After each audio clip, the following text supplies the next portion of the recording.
All right, time to talk about some shit, and it's some bullshit. It's you know it's probably insensitive to call it bullshit, but Bryan Callen has fallen into the tar pit that is the weaponized Me Too movement. I just can't I can't imagine Bryan Callen. Now here's the thing. There's been a lot of my favorite comedians, a lot of my favorite personalities and stars who are suddenly getting called out for being perverts.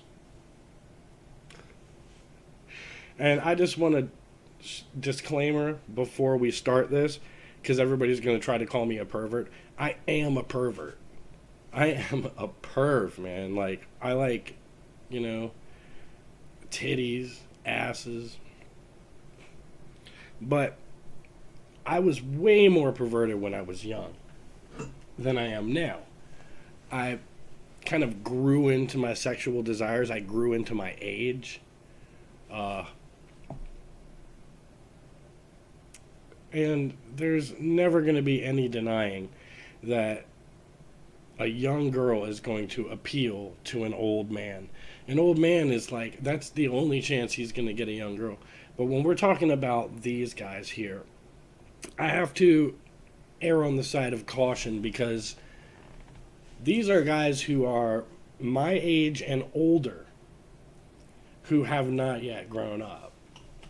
Now, see, I remember when I was younger and when I had young girls throwing themselves at me. And I'm just going to say it, and you know who you are. Uh, that's hard to resist, especially when you're young and you're full of, energy. Young, dumb, and full of cum. You know what I mean? You're just like, oh, whatever is coming my way, I'm going to fucking eat it up. And as you get older, you kind of get tired of it. You get to the point where you're like, I'm not interested anymore. Well, I think it would be hilarious if somebody tried to tell me that I am right now who I was 20 years ago. Now, what I'm about to play you, Bryan Callen's Instagram, I'm going to go ahead and play the audio for you. I'm not going to do. But he did what he was told not to do. And I don't know if it was a move. I don't know what kind of move it was. Because I don't think the way everybody else thinks. But he went on Instagram and he issued a statement. Now, the allegations against Bryan Callen are that he raped a girl. Not just inappropriate touching, not just sexual innuendos like or sending dick pics like some of our other comedians and celebrities have done. Not just asking underage girls for pictures. And believe me, these are all bad things. But he's accused of rape, which is the worst. Now, rape is when you physically hold somebody down and you fuck them, right? Let's not get that twisted. That's completely different. Now, this person is in live, live stream telling you, no, don't fuck me. And you are doing what you're doing. So let's get that straight off the bat. His allegation is the worst allegation aside from like, you know, predophilia. We'll just say that. I made my own word up. Pretophilia. Because YouTube will probably cancel this video if I said that word. I don't even know about the other word, but he is accused of the R word, rape. And I've said it like 100 times. Um, which which takes a level of sociopathy. It takes kind of like I don't care about people, and this person is crying in front of me, and it doesn't affect me. So that's a problem. That being said, Bryan Callen, I don't know the way he acts, and I've watched like all of his King and the Sting episodes. I mean, not King and the Sting. Shout out Theo Vaughn, Brendan Schaub, but Brendan Schaub and Bryan Callen have the fighter and the kid, and they've had that for a long time. He's been on multiple episodes of other people's podcasts. He's one of the older guys in the club, and everybody seems to look up to him. And now he is being accused of the big old R word. What was it? Rape? Yeah, he's being accused of that. Like, what do they call it? Forced love? Anyway, I'm going to play you what he said. And let's see. That's not going to work. Lights don't work. So. Post a statement and disappear. Here we go. Hey everybody, Bryan Callen here. When you're in a situation like I am, you get a lot of advice from a lot of different people. And it usually falls into two different categories. They tell you to... Let's just break that down really quick. A lot of advice from a lot of different people when something like this happens. How many different people do you know that have different advice on what to do with this? Like, I understand, like, a couple, like, some will say, keep your mouth shut and let court legislate this. And then some will say, come out and tell your piece. But what other types of advice are you getting? Like, go back to the house and redo the drywall. What other type of advice are you getting? We got to take this bitch out. Anyway, just gonna jump back there. Categories. They tell you to post a statement and disappear, or they say lay low and let the news cycle pass you by. Well, for better or for worse, I'm not doing any of that. I never thought in a million years that I'd be sitting here defending myself against something I did not do 21 years ago.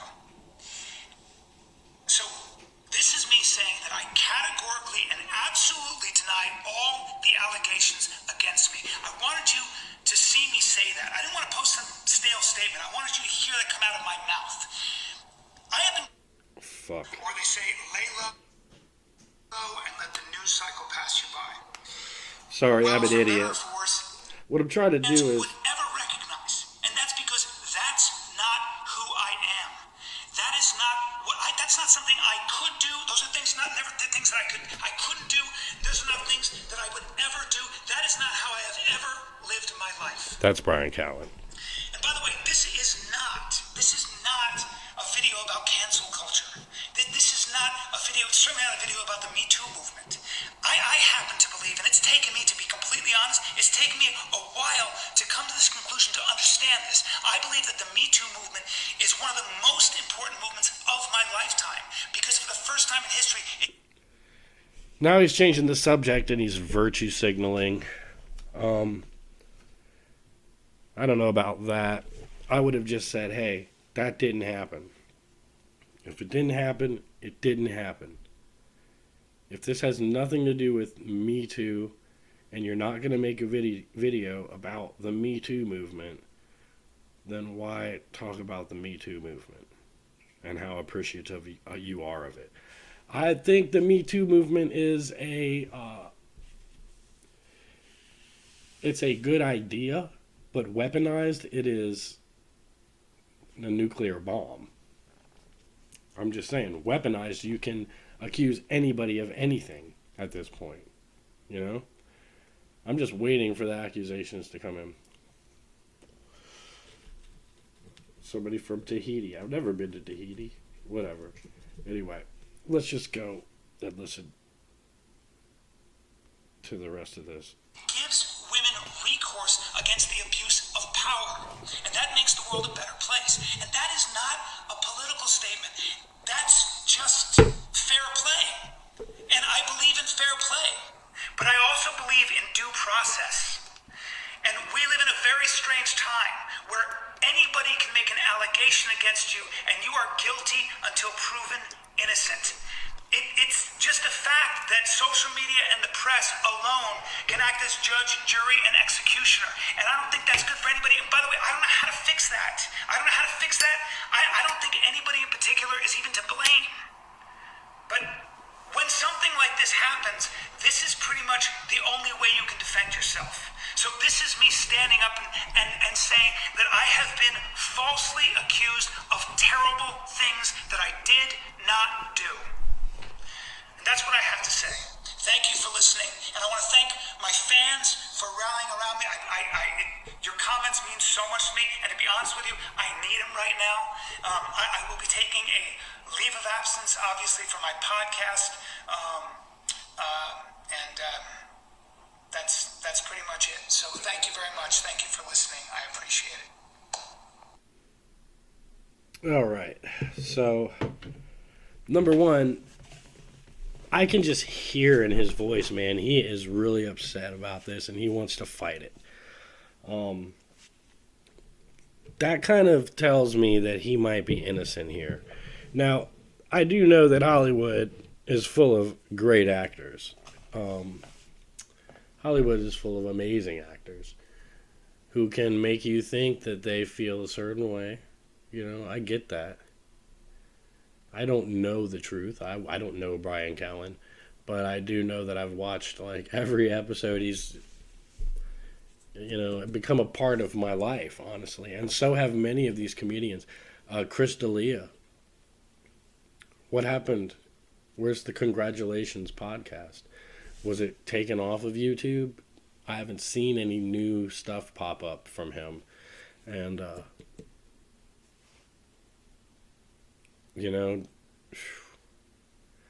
people getting shut down. But those are actually, so far, and luckily, the only two of my favorite comedians. I wasn't a fan of Bill Cosby. I do a horrible Bill Cosby, but what you gonna do if I put it in your butt? You're gonna be asleep so you won't even know. I remember, hey, it's Fat Albert, and I'm gonna sing a song for you. It might tell you everything or two. We're having fun now with me and all the gang, learning from each other while we do our thing. Nah, nah, nah, we're gonna have a good time. Oh my God. I don't know if y'all remember the Fat Albert show. Hey, hey, hey. Fat Albert was the man, dude. Back in the day, I grew up with all that shit, man. And, it's hard to see things that you've been watching for a while, things that you've integrated in your life kind of crumble. Now, Chris D'Elia, I always thought that guy was like, out there guy. You know what I mean? If you meet a guy like that, you're going to go to the seediest clubs. And, what is this? Honestly, if you think about the comedy world, it really is just seedy clubs, right? People are in there telling dirty jokes, and getting drunk. Or they're meeting up and they're fucking, fucking and sucking, and then sometimes they're not getting it. They're not in the groove. They don't get that. They don't get that action they're looking for. Sometimes they get halfway, second base, third base. I'm talking about nightly. It is a piranha fest. So, honestly, I'm like, man, if you put yourself in a crowd of comedians and actors, everybody's hitting on each other, right? Everybody's hitting on each other. They all want to. If I'm a huge success, right? I want to be with a huge success. Successful people intrigue me, Non-successful people, not so much. Some people just don't impress me. And, but Bryan Callen, he impressed me just by his ability to just shamelessly be the dope, and he really is. He acts like a dope, and I don't think he really is a dope. I think he's probably just a regular cool guy. But he's not going to be on The Fighter and the Kid now, his podcast. He's the fighter. I mean, he's the kid. I'm sorry. Brendan Schaub's the fighter. But he's the kid. What's it going to be now? Just the fighter? Who knows? And it's really awkward, by the way, watching Brendan Schaub have, like, guest hosts and not address the situation. Just saying, I'm probably not going to watch. Because I watched the fighter and the kid because their chemistry was, like, interesting, you know? Just saying. Otherwise, this now just going to be the Brendan Schaub show, and he's interviewing multiple different co-hosts. But we'll see how that works out, guys. I don't know. I just wanted to talk about that real quick because a lot of comedians are kind of getting chopped off the block right now, you know? And because of the shutdowns, like the coronavirus restrictions and whatnot, I don't think it's really easy for like new comedians to come out and or new acts to hit the stage, because where's the stage, you know? Where is the stage? Well, the stage is right here now. It's on YouTube. It's with you guys. You guys are looking at the stage. This is the stage. And it's strange because in the world of like comedy heavy hitters, we've got what we've got now, and we don't have like a whole bunch of new talent or whatnot showing up, you know? I'm gonna move this thing out of my way. I'm tired of seeing it. But we don't have a lot of new people coming in. I'll tell you what, one of my favorite comedians of all time, Theo Vaughn. He's not even like he's not really like a joke man per se, but he just makes me laugh, you know?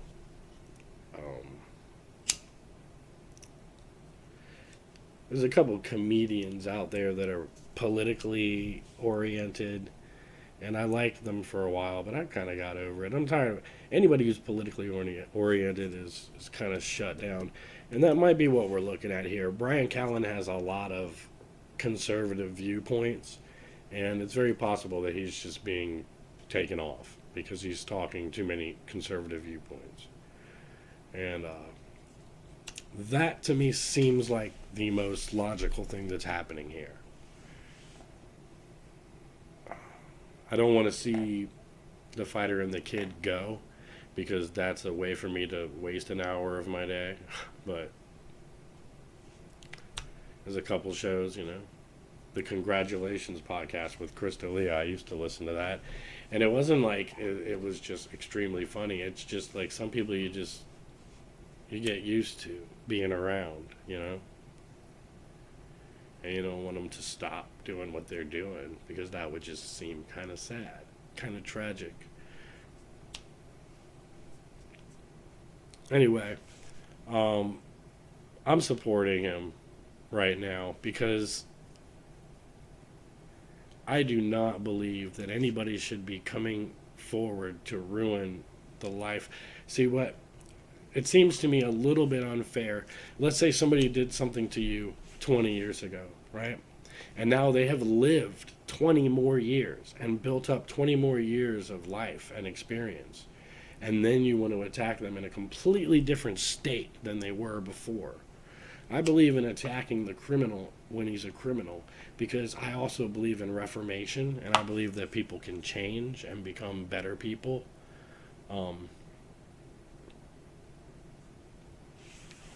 We'll have to see where all of this goes, but as of right now, they're kind of picking us off. I don't think they're going to be able to do that with some, but who knows? Who knows? I didn't think they would be able to do that with Bryan Callen or Brendan Schaub. So, Brendan,